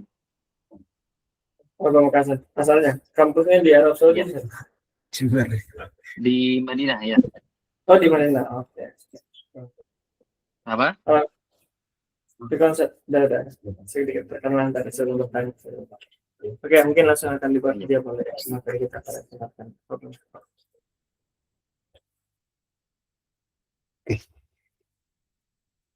Bismillahirrahmanirrahim. Mungkin yang pertama dulu.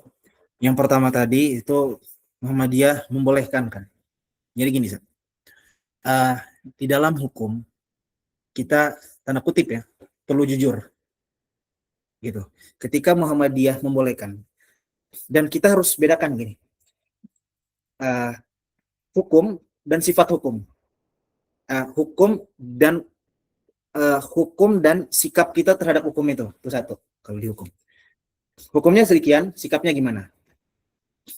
Tuh, kemudian yang berikutnya di Muhammadiyah itu kan kembali lagi yang kebanyakan terjadi sebenarnya, dan itu termasuk diskusi yang pernah juga saya nimbrung di situ. Itu di Muhammadiyah kan sebenarnya tegas tuh bahwa apa tadi yang menyemangati kepada kebaikan misalnya kita adakan perkaderan nih, kita nyanyi lagu sama Herzen, apa terserah lah lagu apalah, lagu apapun isinya gitu, intinya mengajak kepada kebaikan, tapi ada musiknya. Itu kan dihukumi di Muhammadiyah apa? Sunnah. Fenomena di masyarakat, dan menurut kami pribadi, nggak bisa dia mendalilkan bahwa kan Muhammadiyah kan kembali lagi, dia kan ada apa tadi? Ada sunnah, ada makruh, ada sampai haram. Gitu, ada tafsir. Jadi dia ditafsir hukumnya. Jadi bukan mengatakan bahwa oh ya udah nyanyi aja silakan gitu kan enggak. Sebagaimana tadi yang kami jelaskan, kalau dia nyanyi gini itu enggak ini. Dan yang fenomena terjadi di internal Muhammadiyah adalah apakah mereka, pertanyaannya, mereka ngikut fatwa itu enggak? Putusan itu ngikut enggak? Kalau mereka kan nggak ikut kan, berarti problemnya itu ada sama mereka. Oke, satu. Untuk persoalan mudarat atau apa, yaitu kembali lagi kepada orangnya. Gini, kalau orang itu misalnya dia mau nyari di buku-buku fikih pendapat yang ini, kan bisa dapat aja. Gitu. Kalau kita tanya, ya udah kenapa imam-imam fikih itu nggak semuanya gini? Oke, bagian sini perempuan ini bukan aurat gitu. Termasuk siapa lagi nih Syafi'i ini? Ya, mazhab Hanafi sama ada juga salah satu mazhab Syafi'i itu oh ini bukan bagian aurat gitu. Bagian perempuan di sini. Ya udah, terus bagian ininya kita ngambil.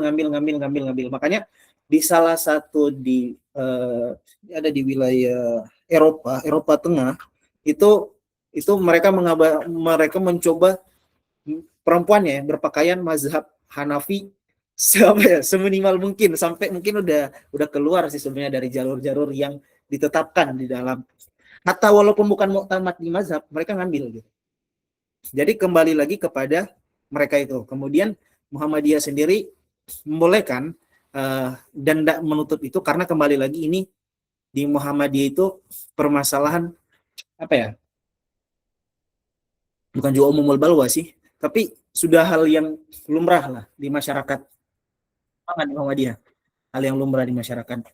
Hanya nggak langsung di ini. Dan Muhammadiyah memang memilih pendapat hal tersebut, kembali lagi bahwa dalilnya menurut Muhammadiyah kurang tegas, kurang dan lain sebagainya. Dan kembali lagi bahwa yang terjadi di lapangan yang kurang lebih demikian. Misalnya ada salah satu kemarin kejadian di kampus Universitas Muhammadiyah, dan masuk itu Ustadz Fajri juga sempat ngangkat sih pembahasan itu di pimpinan pusat, dan saya juga sempat laporkan juga itu ke ini. Tapi kembali lagi Muhammadiyah tidak bisa menindaklanjuti hal tersebut. Karena kenapa? Keterbatasan majelis tarjih. Majelis tarjih secara organisasi itu dia memfatwakan, dia nggak mungkin langsung jadi, mohon maaf ya, polisi jalanan, nggak boleh ini, langsung cabut, langsung ini gitu. Itu sulitnya. Dan itu sulitnya.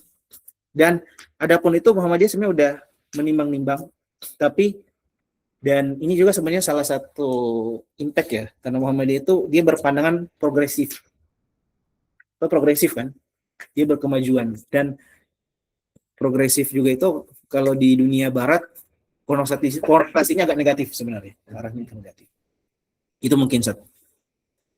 Adapun kalau misalnya kurang, nanti mungkin kita diskusi di luar ini, karena kita di dalam nanti sebentar. Ini soalnya waktunya terbatas. Berikutnya hisab ru'yah tadi. Pertama mungkin sebelum Anda mau menjawab lebih lanjut, Anda sarankan baca Ustadz Ali Ridho tadi. Ada namanya KHGT. Muhammadiyah mengeluarkan semacam bukunya yang membahas tentang KHGT. Itu warna merah. Apa sih? Covernya warna merah. Insya Allah mungkin kalau itu Anda coba kirim ya. Itu satu. Yang kedua, tahun 2023 saya pribadi pernah gabung di namanya Mudarosa Hisab Ruqyat Muhammadiyah. Di Mudarosa Hisab Ruqyat Muhammadiyah termasuk poin pembahasan kita itu ada 4. Itu menghadirkan ulama-ulama muda Muhammadiyah yang ada di Timur Tengah, di Amerika Serikat atau di Indonesia, silakan ikut andil untuk kita merumuskan tersebut. Dan salah satu poin terakhir itu mengenai ulil amri. Itu salah satu poin terakhir, ulil amri. Nanti ada sama Anda tuh berkasnya. Coba mungkin saya coba cari, kalau saya dapat, insya Allah saya kirimkan. Kalau saya nggak dapat, berarti saya nggak kirimkan gitu. Kalau saya nggak kirimkan, berarti saya nggak dapat. Kurang lebih seperti itu. Tapi semua paper itu dulu Anda simpan. Tapi kembali lagi, itu baru pendapat per person. Jadi di Muhammadiyah itu ada, jangan bilang, oh ini yang Anda mau klarifikasi dulu. Ada misalnya orang tokoh Muhammadiyah bilang bla bla bla bla bla. Langsung kita justice. Oh, berarti Muhammadiyah berpandangan demikian. Nah, ini yang ditegaskan sama Profesor Haidar Nasir. Jangan menilai Muhammadiyah karena cuma ada satu tokoh yang bilang Muhammadiyah begini, langsung kita mengatakan, oh ini berarti Muhammadiyah pandangannya ini. Nggak bisa demikian gitu, langsung begitu.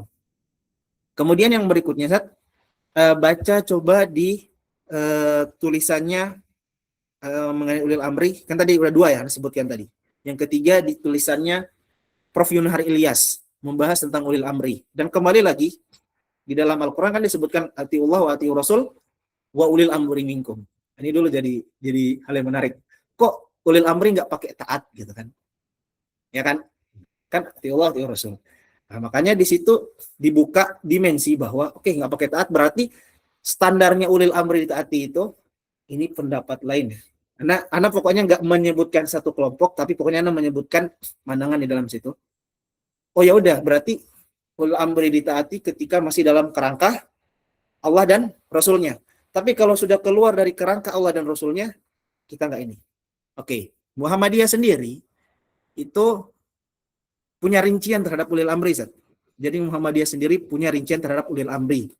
Kan ulil amri kalau kita lihat, ulil amri itu apa? Satuan dari ulama dan umaro. Jadi nggak dikotomi. Kalau sekarang dikotomi nggak? Dikotomi. Kita bicara Indonesia. Dikotomi. Jadi ada umaro sendiri, ulama sendiri. Oke. Ya walaupun kemarin ada statement yang beredar sih.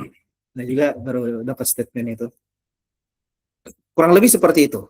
Dan Muhammadiyah itu merinci hal tersebut bahwa ya kita taatkan di sini. Dan kemudian berikutnya Muhammadiyah mengatakan konstitusi kita masih membolehkan adanya perbedaan. Kan di Undang-Undang Dasar singkatan itu di pasal 30-an ke bawah. Itu negara menjamin kehidupan beragama. Itu kan negara menjamin kehidupan beragama di dalam Undang-Undang Dasar.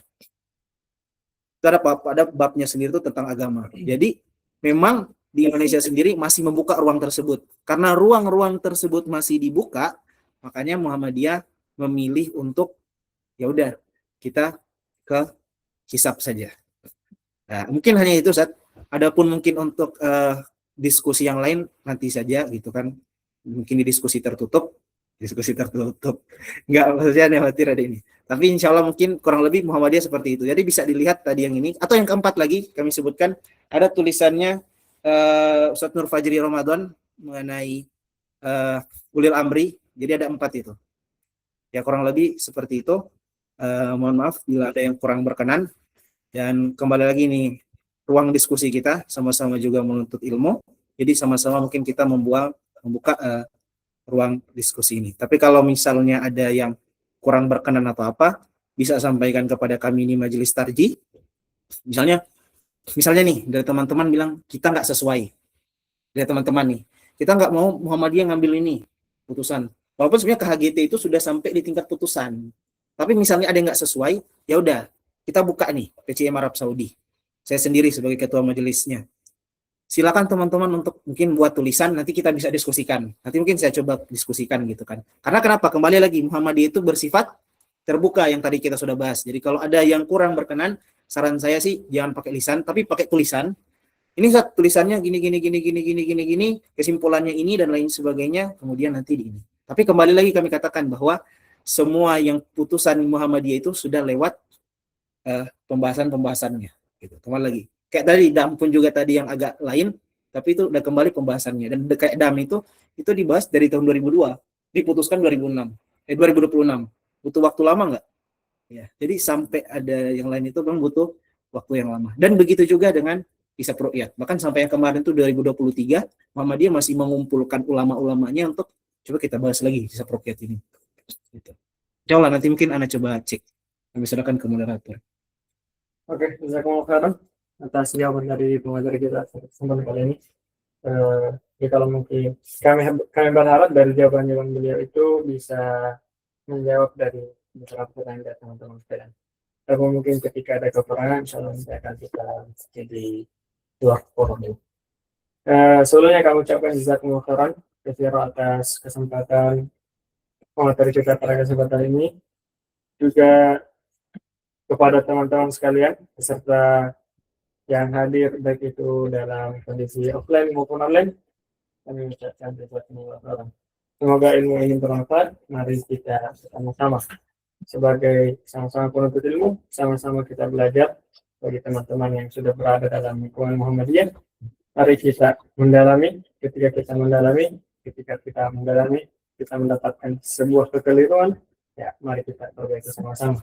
Jadi kita perbaiki dari dalam. Ketika kita merasa ada kekurangan, yang sampai kita berada di luar kemudian